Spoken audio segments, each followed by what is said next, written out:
ദേവലോകം എന്ന ചാനലിലെ പുതിയൊരു വീഡിയോയിലേക്ക് എല്ലാ പ്രേക്ഷകർക്കും സ്വാഗതം. നിങ്ങൾ ഈ ചാനൽ ആദ്യമായിട്ടാണ് കാണുന്നതെങ്കിൽ ലൈക്ക് ചെയ്യുക, ഷെയർ ചെയ്യുക, സബ്സ്ക്രൈബ് ചെയ്യുക. ഇന്ത്യയിലുടനീളമുള്ള എല്ലാ ക്ഷേത്രങ്ങളുടെയും വിശേഷങ്ങൾ ഞാൻ ഈ ചാനലിലൂടെ നിങ്ങളുമായിട്ട് പങ്കുവയ്ക്കുന്നതാണ്.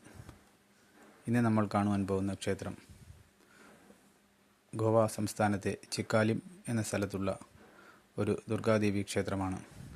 ഈ ക്ഷേത്രത്തിൻ്റെ പേരെന്ന് പറയുമ്പോൾ ശ്രീ സാത്തേരി സൻസ്ഥാൻ എന്നാണ് അറിയപ്പെടുന്നത്. സാത്തേരി ദേവിയാണ് ഇവിടുത്തെ പ്രധാന പ്രതിഷ്ഠ. ദുർഗാദേവി തന്നെയാണ് നമ്മുടെ സാത്തേരി ദേവി എന്ന് പറയുന്നത്. ഇത് വളരെ പ്രസിദ്ധമായൊരു ക്ഷേത്രമാണ്. ഈ ക്ഷേത്രത്തിന് ദുർഗാദേവി കൂടാതെ നാഗരാജാവ്, മുരുകൻ, ഗണപതി, ശിവൻ എന്നീ ഉപദേവതകളും ഈ ക്ഷേത്രത്തിലുണ്ട്. ഈ ക്ഷേത്രം അതിവിശാലമായ ഒരു ഗ്രൗണ്ടിനുള്ളിലാണ് സ്ഥിതി ചെയ്യുന്നത്. അതിലെ കൊത്തുപണികളും അതിൻ്റെ കൺസ്ട്രക്ഷനെല്ലാം അതിമനോഹരമായിട്ടുള്ള ശില്പചാരത്തെ നമുക്ക് ഈ വീഡിയോയിലൂടെ കാണുവാൻ സാധിക്കുന്നതാണ്. അതിവിശാലമായ ഒരു പാർക്കിംഗ് ഗ്രൗണ്ടും ക്ഷേത്രത്തിനോടനുബന്ധിച്ചുണ്ട്. ഈ ക്ഷേത്രത്തിൽ വെള്ളിയാഴ്ചയുള്ള അലങ്കാരമാണ് നമ്മൾ ഈ ചാനലിലൂടെ കാണുന്നത്. വെള്ളിയാഴ്ചകളിലാണ് ഇവിടെ വിശേഷാൽ പൂജകൾ നടക്കുന്നത്.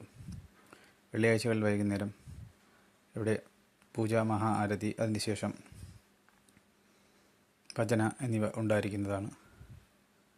ഈ ക്ഷേത്രത്തിൻ്റെ ദർശന സമയം എന്ന് പറയുന്നത് രാവിലെ 6 മുതൽ 12 വരെയും വൈകുന്നേരം 5 മുതൽ 9 മണി വരെയുമാണ്.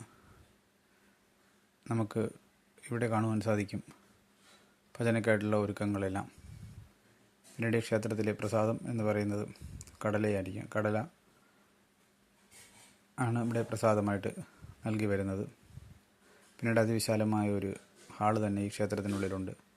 മറ്റ് മംഗളകർമ്മങ്ങൾക്കും ക്ഷേത്ര പൂജാവിധി പ്രകാരമുള്ള മറ്റ് ചടങ്ങുകൾക്കും ഈ വിശാലമായ ഹാൾ ക്ഷേത്രത്തിൽ ഉപയോഗിച്ച് വരുന്നു. പിന്നീട് ക്ഷേത്രത്തിന് മുന്നിലായി ഒരു തടിയിലാണ് ഇവിടുത്തെ കാണിക്കവഞ്ചി പണി കഴിപ്പിച്ചിരിക്കുന്നത്. നമുക്ക് ഈ ക്ഷേത്രത്തിൻ്റെ മറ്റ് കാഴ്ചകൾ ദേവീ ദർശനത്തിന് ശേഷം കാണാം. സർവമംഗളമംഗളി ശിവേ സർവാർത്ഥി സാധികെ ശരണ്യേ ത്രയംബകേ ഗൗരി നാരായണീ നമോസ്തുതേ. ഈ ക്ഷേത്രത്തിലെ പണ്ഡിജിയാണ് നമുക്കിവിടെ കാണാൻ സാധിക്കുന്നത്. ഈ ക്ഷേത്രത്തിലെ പണ്ഡിജി ഇവിടെ പൂജയ്ക്കായിട്ട് എത്തുന്നത് ഈ ക്ഷേത്രത്തിനോടനുബന്ധിച്ചുള്ള ഒരു റൂമിൽ തന്നെയാണ് പണ്ഡിജി താമസിച്ചാണ് ഇവിടെ പൂജ ചെയ്ത് വരുന്നത്. ഇത് വളരെ ഉള്ളിലായതുകൊണ്ട് ഡെയിലി വന്നിട്ട് പോകാൻ ബുദ്ധിമുട്ടാണ്. പിന്നീട് ക്ഷേത്രത്തിലെ പ്രസാദം വിതരണവും ഈ ഭജനയ്ക്ക് ശേഷം ഉണ്ടായിരിക്കുന്നതാണ്. പിന്നീട് എല്ലാവർക്കും ഭജനയിൽ പങ്കുകൊള്ളാവുന്നതാണ്. ഇവിടുത്തെ ഭജന എന്ന് പറയുന്നത് ഹിന്ദിയും കൊങ്കണി ഭാഷയും കൂടെ ഉൾപ്പെട്ട ഭജനയാണ് ഇവിടെ നടത്തി വരുന്നത്.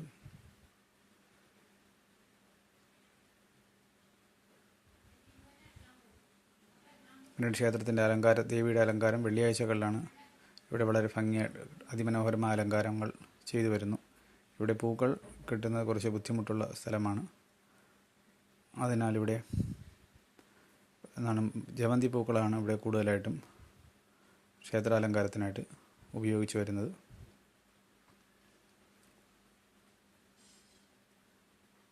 ഈ ക്ഷേത്രത്തിൻ്റെ പിന്നിലായിട്ട് ഒരു അതിപ്രധാനമായിട്ടുള്ള ഒരു ചെറിയൊരു ശിവൻ്റെ പ്രതിഷ്ഠയുമുണ്ട്. അതുകൂടാതെ തന്നെ വെളിയിലായിട്ട് ഒരു ദീപസ്തംഭം, അതായത് നമ്മുടെ കൊടിമരവും വീഡിയോയുടെ തുടക്കഭാഗത്തിൽ നിങ്ങൾ കണ്ടു കാണും. ദീപസ്തംഭം, അതായത് നമ്മുടെ ധ്വജപ്രതിഷ്ഠയും ഈ ക്ഷേത്രത്തിലുണ്ട്. ഈ ക്ഷേത്രത്തിൻ്റെ മറ്റ് വിശേഷങ്ങൾ എന്ന് പറയുമ്പോഴത്തേക്ക് ഈ ക്ഷേത്രത്തിന് ഒരേ ഒരു വാതിൽ മാത്രമേ ഉള്ളൂ. അകത്തേക്ക് വരാനും പുറത്തേക്ക് പോകുന്നതിനായിട്ട് ഒരേ ഒരു വാതിൽ മാത്രമേ ഉള്ളൂ.